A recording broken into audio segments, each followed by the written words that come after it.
दिल्ली विधानसभा को लेकर बीजेपी ने मंगलवार यानी 21 जनवरी को संकल्प पत्र 2 जारी कर दिया। इस संकल्प पत्र में बीजेपी ने दिल्ली में कई घोषणाएं की हैं। आइए जानते हैं बीजेपी ने इसमें क्या वादे किए हैं। सबसे बड़ा वादा किया गया है कि केजी से लेकर पीजी तक यानी पोस्ट ग्रेजुएशन तक बच्चों को मुफ्त शिक्षा दी जाएगी। इसके अलावा प्रतियोगी परीक्षाओं में छात्रों के लिए 15,000 रुपए दिए जाने का भी ऐलान किया गया है। भीमराव स्टाइपेंड योजना का भी ऐलान किया गया है। इसके तहत 35 लाख SC स्टूडेंट्स को स्कॉलरशिप दी जाएगी। ये सभी घोषणाएं सांसद अनुराग ठाकुर ने की। सुनिए अनुराग ठाकुर ने इस बारे में क्या कहा।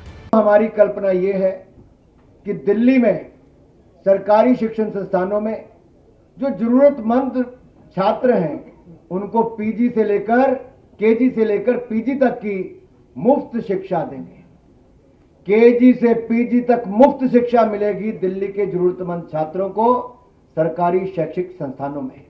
आपदा की दिल्ली की सरकार ने, लेकिन अब हम दिल्ली के युवाओं के लिए राज्य की विभिन्न प्रतियोगी परीक्षाओं की तैयारी में उनको सक्षम बनाने के लिए एक मुश्त 15,000 रुपए की वित्तीय सहायता प्रदान करेंगे।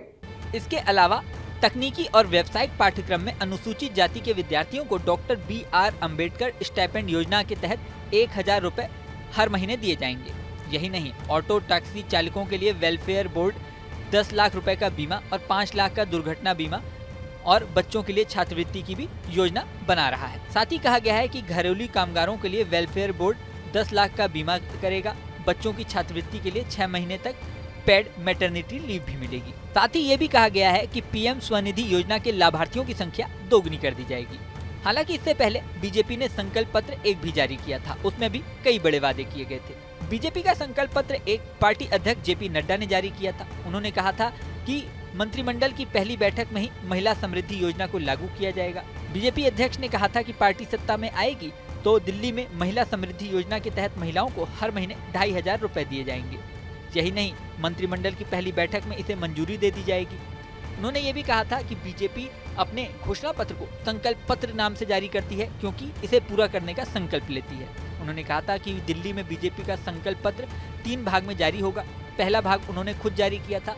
17 जनवरी को संकल्प पत्र 1 सामने आया था। अब 21 जनवरी को संकल्प पत्र 2 सामने आया है।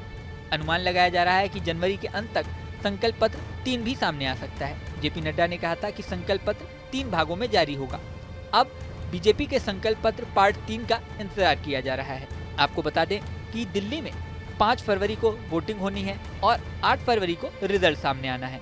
दिल्ली की सभी 70 विधानसभा सीटों पर एक साथ एक ही दिन में चुनाव होंगे। बीजेपी इस बार 70 में से 68 सीटों पर खुद चुनाव लड़ रही है, जबकि 2 सीटों को सहयोगी दलों को दिया गया है। JDU यानी नीतीश कुमार की पार्टी को 1 सीट दी गई है, जबकि LJP-RP यानी चिराग पासवान की पार्टी को भी 1 सीट दी गई है। अब चुनाव में जनता क्या फैसला करती है, ये देखने वाली बात होगी। इस वीडियो में फिलहाल इतना ही। बने रहें न्यूज नेशन के डिजिटल प्लेटफॉर्म पर। न्यूज नेशन अब व्हाट्सएप पर खबरों के ताजा अपडेट के लिए न्यूज नेशन के इस QR कोड को स्कैन करें।